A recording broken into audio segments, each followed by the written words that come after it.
فرمایا اس شہر میں حضرت یوسف علیہ السلام اور ان کے بھائیوں کے مزارات تھے. فرمایا ایتھے عذاب نہیں آ سکتا چونکہ اللہ دے نبی دا مزار ہے. تو میں نے کہا تم کہتے ہو قبروں کا اور بزرگوں کی قبروں کا کوئی فائدہ نہیں.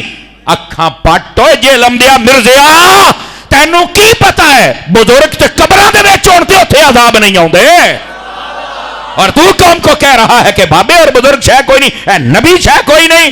میں کیا ہن 3 دن تو جڑا ذلیل ہوندا پیا ہن کر برداشت.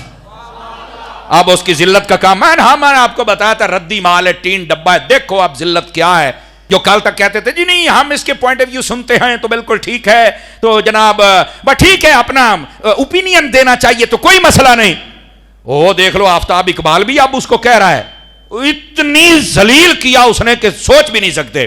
اور ادھر سے وہ جو عمران ہے ایک صحافی وہ ادھر پہلے کہتے تھے ہم اس کی باتیں سن کے نمازی بنے. میں نے کہا اب وہ تمہارے لیڈر کے خلاف بولا ہے تو تمہاری غیرت جاگی ہے صحافی ہو. میرا صرف آپ سے اتنا جب وہ بزرگوں کے خلاف بول رہا تھا اس وقت تم کیوں گونگے شیطان بنے ہوئے تھے؟ جب وہ ولیوں کے خلاف بول رہا تھا اس وقت تمہاری غیرت کیوں سوئی ہوئی تھی؟ جب وہ نبیوں کے خلاف بول رہا تھا تو مجسمہ بے غیرتی کیوں بنے ہوئے تھے؟ یہ تمہارے لیڈر کے خلاف بولا ہے تو تمہاری غیرت جاگ پڑی. ہمارا یہ دنیا کا کوئی لیڈر نہیں. ہمارے لیڈر کل بھی مصطفیٰ تھے آج بھی مصطفیٰ ہیں اور ان کے صحابہ اور ان کی اہل بیت ان پر ہماری جانیں قربان ہیں. ان کی امت کے اولیاء اور علماء جتنے حق بیانی والے ہیں وہ ہمارے سروں کے تاج ہیں. اپنے لیڈر کے لیے جو جیل میں ڈھکا ہوا ہے اس کے لیے تھوڑی سی بات ہوئی ہے تو تم بڑے چیخے ہو کہ ہے مرزے نو تو کسی گل دا پتہ کوئی نہیں, یہ تو جاہل ہے, یہ تو بے تکی باتیں کرتا ہے. میں نے کہا تمہارے لیڈر کے لیے اگر کوئی بے تکی باتیں کر سکتا ہے تو بتا ولیوں کے خلاف یہ کتنی بے تکی کرتا ہے, نبیوں کے خلاف کتنی.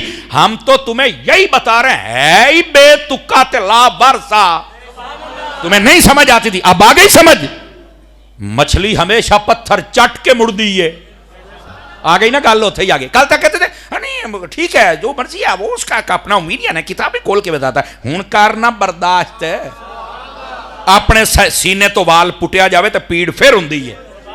سمجھ آ رہی ہے. اور پھر جب میں کوئی سخت جملہ بولتا ہوں تو کئی اس کے چمچے وہ بڑے تکلیف ہوتی ہوئے ہوئے ہوئے یہ اتاری صاحب تو ایسا جملہ بولتا ہے کہ ٹوٹے ٹوٹے کر کے رکھ دیندہ ہے. میں نے کہا کیسے نہ کروں, یہ تو سنت فاروقی میں ادا کرتا ہوں نا.